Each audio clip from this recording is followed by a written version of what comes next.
प्रिय मित्रों, तीर्थों में स्नान दान करने से क्या पुण्य होता है, आज इसी की कथा हम कहेंगे।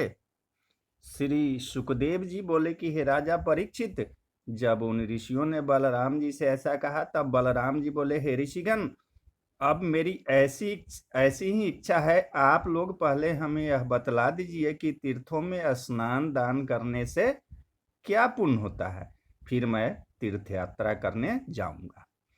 तब ऋषियों ने कहा कि हे बलराम जी, तीर्थों में जाकर स्नान दान करने से बड़ा फल होता है, ऋषियों द्वारा सुनने ही योग्य है, वह हम आपसे कहते हैं, ध्यान देकर सुनिए। जिसके हाथ पांव मन विद्या कीर्ति वश में होती है, वही तीर्थों में जाकर वहां के पुण्य को प्राप्त करता है, तथा जो सब स्थानों से लौटकर किसी एक ही स्थान में संतुष्ट होकर रहता है, जो निरहंकारी होता है, उसको तीर्थ में जाने का सौभाग्य मिलता है। वही वैसे उत्तम एवं पवित्र पुण्य का भागी होता है, जिसके पास छल कपट नहीं है और जिससे कार्य आरंभ करने का अभिमान नहीं होता, जो उसमें दीनता ही रखता है, अल्पाहारी होता है और जो अपनी इंद्रियों का दमन कर पापों के निकट नहीं जाता, उसी को तीर्थों का पुण्य प्राप्त होता है।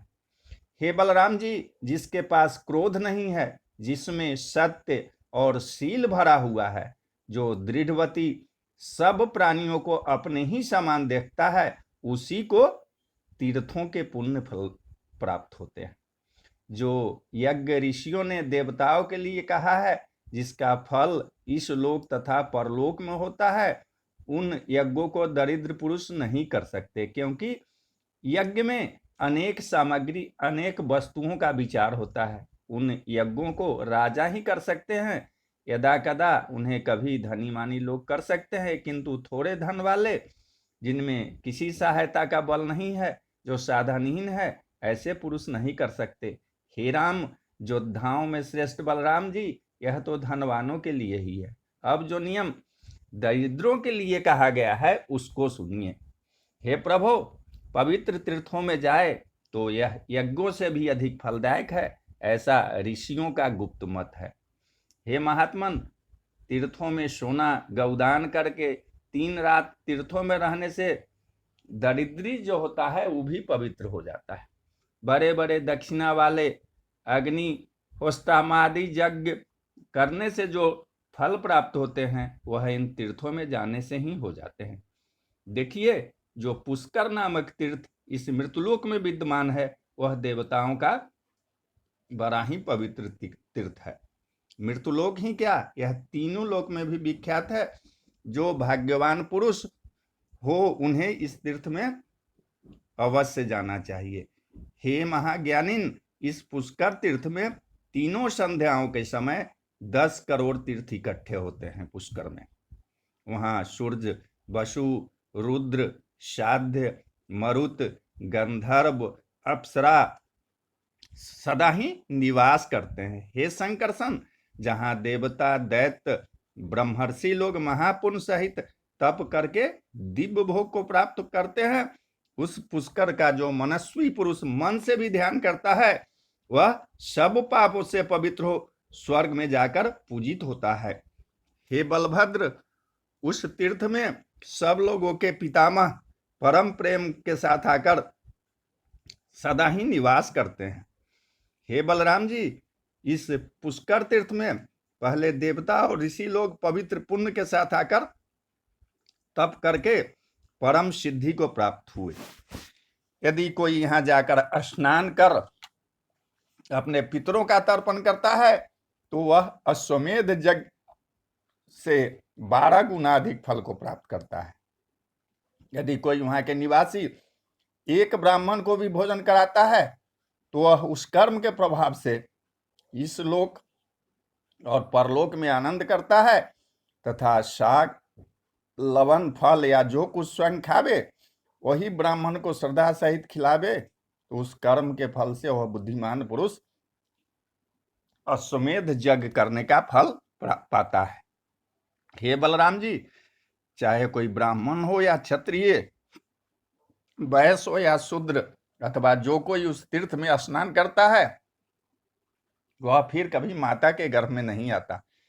विशेष करके जो कार्तिक पूर्णिमा को पुष्कर में स्नान करता है उसको अक्षय ब्रह्मलोक की प्राप्ति होती है।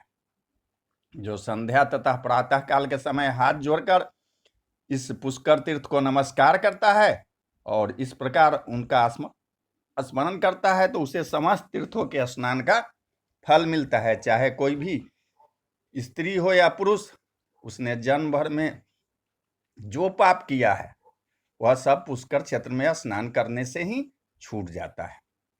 जैसे सब देवताओं में पहले श्री विष्णु जी प्रधान है, वैसे ही सब तीर्थों में यह पुष्कर तीर्थ प्रधान माना जाता है। हे बलराम जी, जो पवित्र इंद्रजीत होकर इस पुष्कर तीर्थ में 12 वर्ष तक वास करता है वह सायुज्य मुक्ति लाभ करता है और ब्रह्मलोक में बसता है।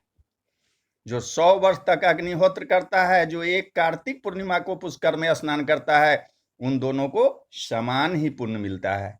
पुष्कर में जाना, तप करना, दान करना अत्यंत कठिन है। जो थोड़ा भोजन करने वाले इंद्रियों को बस करके प्रदक्षिणा के पश्चात जो 12 दिन तक पुष्कर में रहता है वह जम्बू मार्ग में जाता है। वहां जाकर वह देवता, ऋषि तथा पितरों से सेवित हो अपने सब कार्य को पूर्ण कर अश्वमेध यज्ञ के फल को प्राप्त होता है। हे दारसाह वंशोत्पत्त बलराम जी, जो पितर देवताओं की पूजा करने वाले अगस्त आश्रम जाकर 3 रात्रि निवास करता है उसे अग्निअष्टोम यज्ञ का फल प्राप्त होता है। वहां रहकर जो शाक फलों को खाता है उसे कुमार भाव प्राप्त होता है। हे राम, फिर वहां से लक्ष्मी भरे हुए लोग पूजित कनब मुनि के आश्रम में जाए, क्योंकि वह सब पवित्र स्थानों का आदि स्थान है। उसका दूसरा नाम धर्मारण्य है। वहां जाते ही पुरुष सब पापों से छूट जाता है। यदि कोई वहां इंद्रजीत अल्पाहारी रहकर पितरों देवताओं का पूजन करता है तो उसके सब काम पूर्ण होते हैं और उसे यज्ञ का फल प्राप्त होता है। तो प्रिय मित्रों, आप लोग भी पुष्कर में जाएं और वहां के तीर्थधाम में जाकर उसका लाभ उठावें। बोलिए जय श्री कृष्ण, जय श्री कृष्ण।